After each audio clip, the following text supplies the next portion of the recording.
episode Satria Madangkara.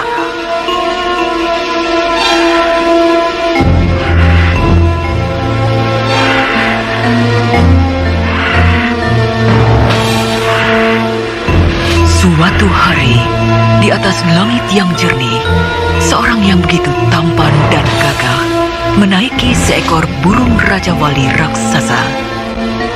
Dia adalah Sang Prabu Brahma Kumbara, Raja Agung Madangkara. Sementara itu, di kerajaan Majapahit, Sang Prabu Wikramawardhana dan beberapa bawahannya, yaitu Patih Gajah Lembana, Narapati Raden Gajah, dan lainnya, terlibat pembicaraan yang sangat penting. Jelas, Wirabumi mau melepaskan diri dari kekuasaan Majapahit. Rupanya ia ingin mewujudkan cita-cita Sang Apanji Wanehyun yang belum terlaksana sampai beliau wafat. Ampun Gusti Prabu. Kalau Kaisar Yungluo tidak mau memberikan pengakuan pada Wirabumi, tidak mungkin Pamotan berani melakukan tindakan gegabah itu.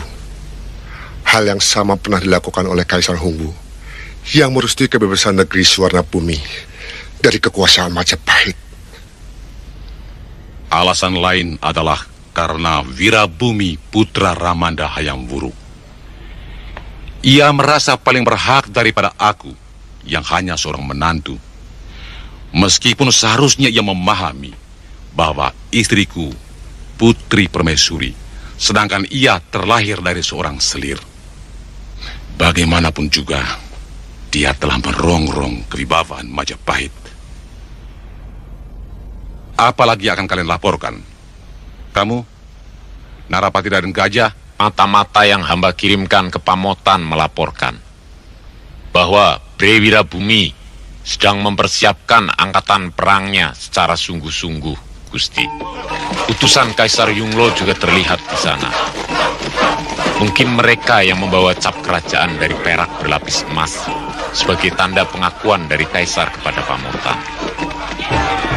Yang mengherankan, banyak tentara Yunglo yang ikut dalam latihan perang itu, Gusti Prabu.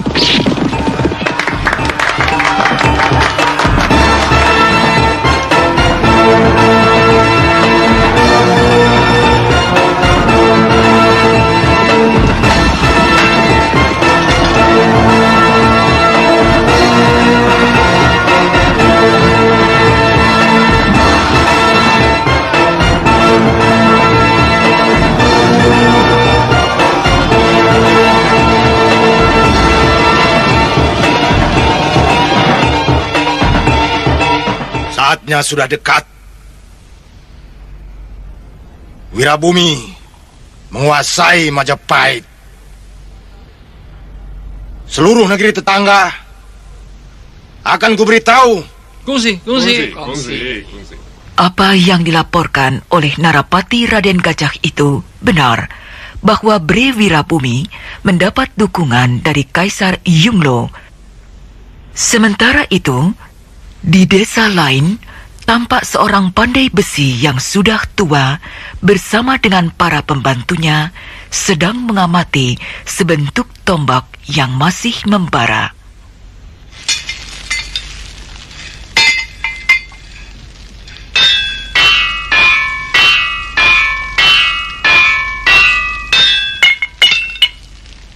Perang hanya menyengsarakan, mematikan perdagangan dan memiskinkan rakyat.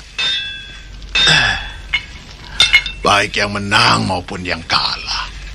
Kalau Romo ndak bikin senjata, orang kan males perang, Mo. Mau perang pakai apa, wong senjatanya ndak ada kok. Dagal.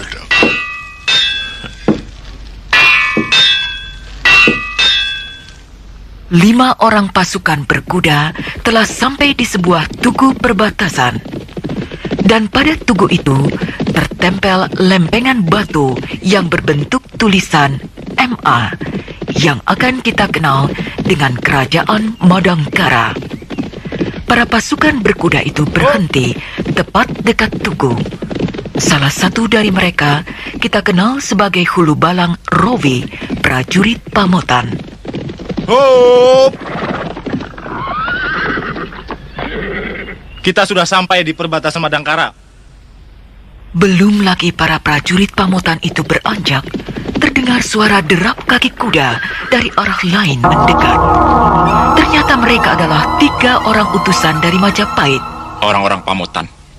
Mereka pasti utusan dari Wirabumi untuk mencari dukungan dari kerajaan-kerajaan di daerah Kulon.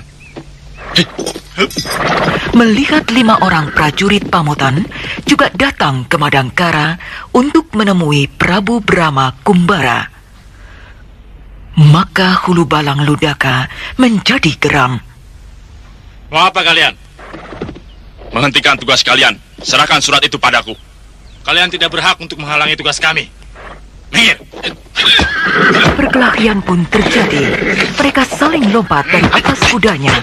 Dan dari cara mereka berkelahi, jelas bahwa utusan ini adalah orang-orang pilihan dari negerinya. Di tengah perkelahian yang seru, muncul sepasukan tentara Madangkara yang dipimpin oleh Senopati Ringkin. Orang-orang Majapahit dan Pamotan menghentikan perkelahian mereka. Dan mereka semua mengikuti perintah Senopati Ringkin untuk dihadapkan kepada Sang Prabu Brahma Kumbara.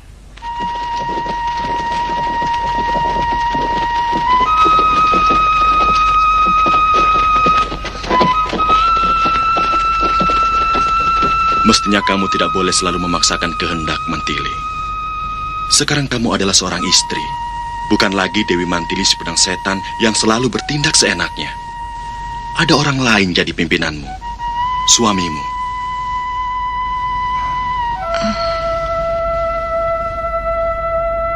Sebenarnya, saya juga ingin pergi ke Jamparing, Kakang Prabu.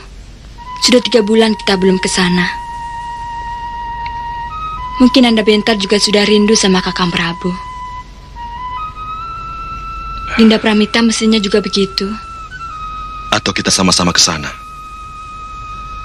Kalau saja aku tidak memikirkan pendidikan Bentar, Pramitaku haruskan tinggal di sini.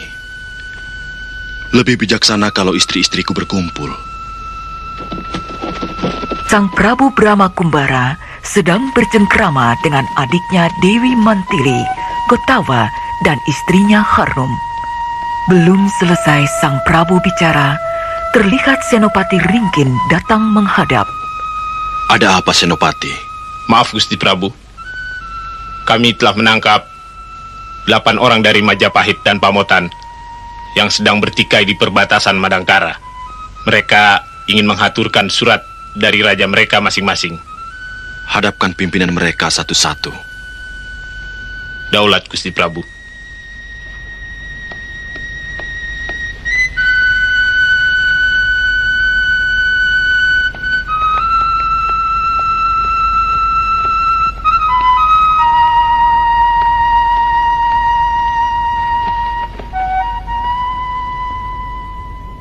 Senopati Ringkin keluar memanggil satu persatu utusan-utusan itu untuk menghadap kepada Sang Prabu Brahma Kumbara.